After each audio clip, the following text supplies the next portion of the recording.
जिसने अपने बचपन को गांव में जिया, वहाँ के प्यार को, वहाँ की सौंधी सौंधी मिट्टी को अपने में बसाते हुए, वहाँ की सरलता को अपने आप में बसाते हुए, जगह जगह अपने पिता की ट्रांसफ़र की वजह से अलग अलग गांव में जाते हुए, फिर कभी शहर में, फिर कभी गांव में, जीवन को बहुत करीब से देखा। वो इतने करीब से देखा कि उसे शहर का अंतर और गांव का अंतर अपने रिश्तों में, अपने व्यवहार में, अपनी जिंदगी में महसूस होने लगा। उस रिश्तों को समझते हुए, उस ताने बाने को, उस समाज के ताने बानों को समझते हुए, उन दोस्तों की मिठास को समझते हुए, उनके गुणों को सीखते हुए उसने अपने जीवन को आगे बढ़ाया। फिर उसके बाद उसके जीवन में ध्यान आया और ध्यान से उसके जीवन में कितनी उन्नति हुई, ये हम उसी की जवानी, उसी की कहानी सुनेंगे। मैं स्टेज पर बुलाना चाहूंगी ईशु श्रीवास्तव को। उसके शब्द बहुत सुंदर होते हैं और वो भी शब्दों के साथ खेलता है, इसलिए मैं उसे इनवाइट करूंगी। ईशु श्रीवास्तव, प्लीज आप अपना अनुभव सुनाने स्टेज पर आए।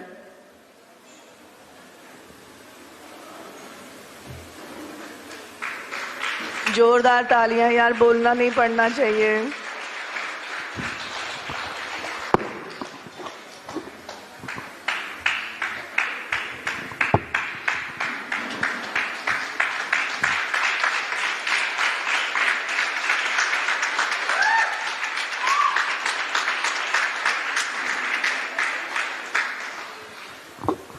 आत्मवंदन मास्टर्स, जैसा कि आप जान ही चुके हैं, मेरा नाम ईशु श्रीवास्तव है। स्पिरिचुअलिटी से जुड़े हुए मुझे मेरी आवाज आ रही है ना? तो स्पिरिचुअलिटी से जुड़े हुए मुझे लगभग 10 वर्ष हो चुके हैं और ध्यान करते हुए ऑलमोस्ट 3 साल।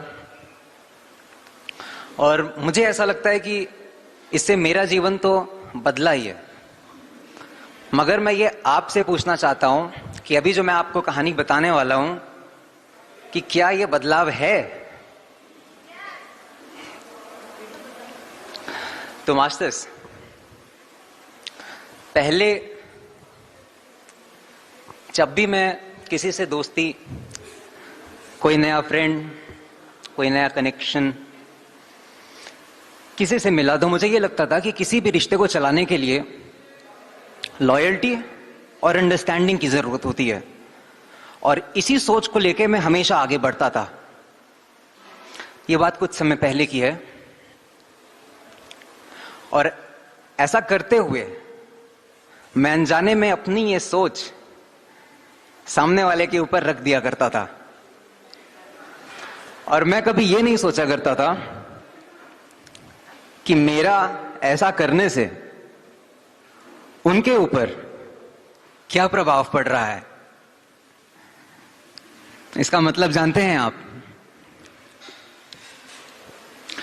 इसका मतलब यह है कि मैं अपने कनेक्शंस, अपने रिश्तों में, अपनी फ्रेंडशिप्स में खुदगर्ज हुआ करता था।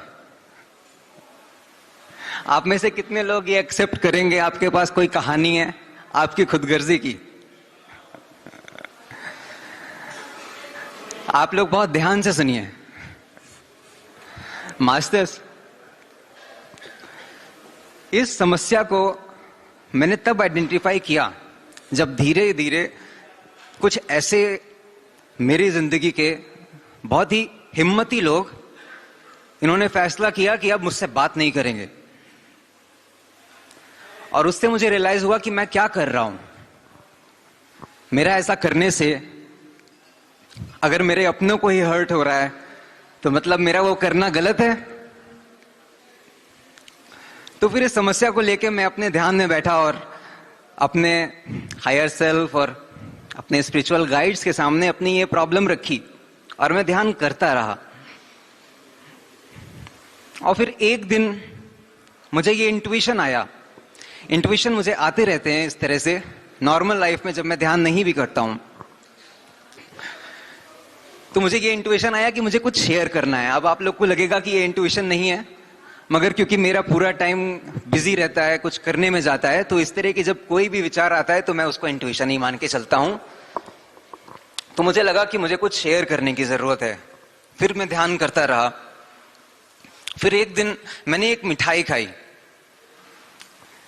और वो खा के मुझे इतना अच्छा लगा कि मेरे मन में ये थॉट आया कि इतनी अच्छी मिठाई का मजा मैं अकेले नहीं ले सकता हूं।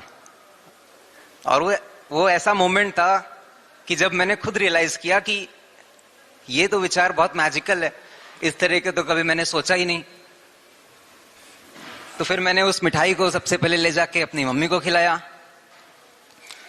उसके बाद और लोगों को खिलाया, और मुझे ऐसा करके बहुत मजा आया।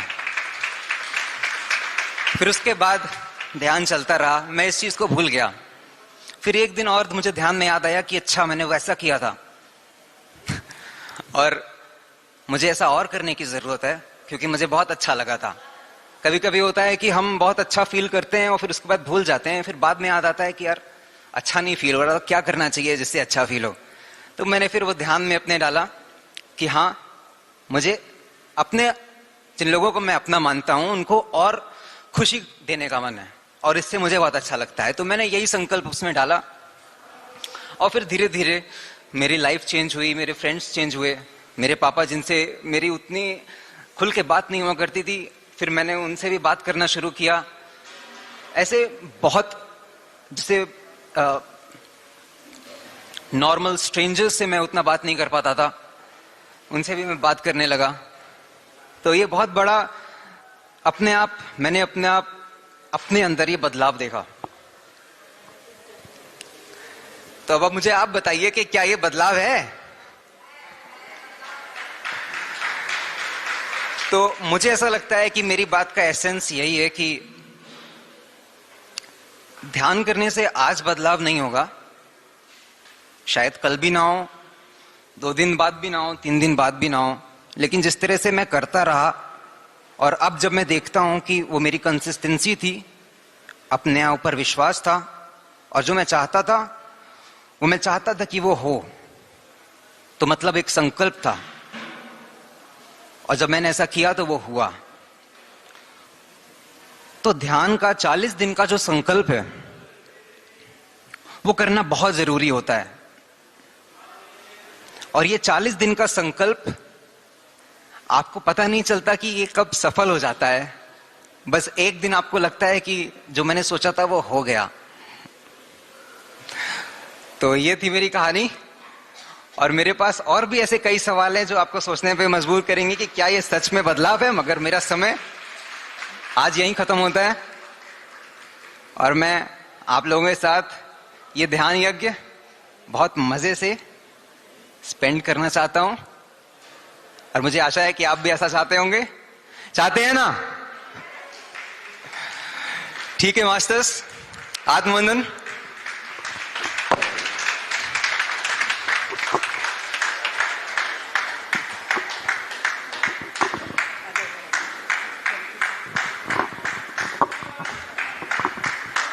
ये शोभा की तालियां जो है ना वो इतनी ज्यादा हो रही हैं कि आप लोगों को बजाना ही पड़ेगा।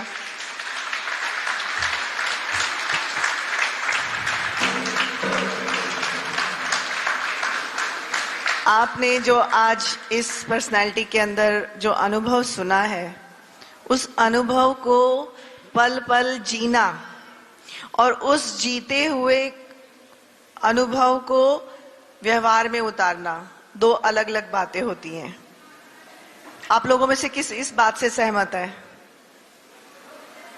आप जो महसूस करते हैं सिर्फ महसूस करते हैं, लेकिन उसको जब जीते हैं, और उस एक तो होता है कि आपने अंदर जिया, लेकिन एक होता है आपने उसको समाज में लेके आया। ये जो पर्सनैलिटी आपके सामने खड़ी है, इसको बनने में बहुत साल लगे हैं। जो हम सफलतम पर्सनैलिटीज को सुनते हैं, देखते हैं, वो बहुत साधारण तरीके से स्टेज पर बैठकर बहुत कुछ बता रहे होते हैं जो बहुत सरल लगता है, लेकिन उस सरलता में कितनी गहनता होती है वो वही व्यक्ति बता सकता है जिसने जिया होता है। तो इस सफलतम व्यक्ति के लिए जोरदार तालियां।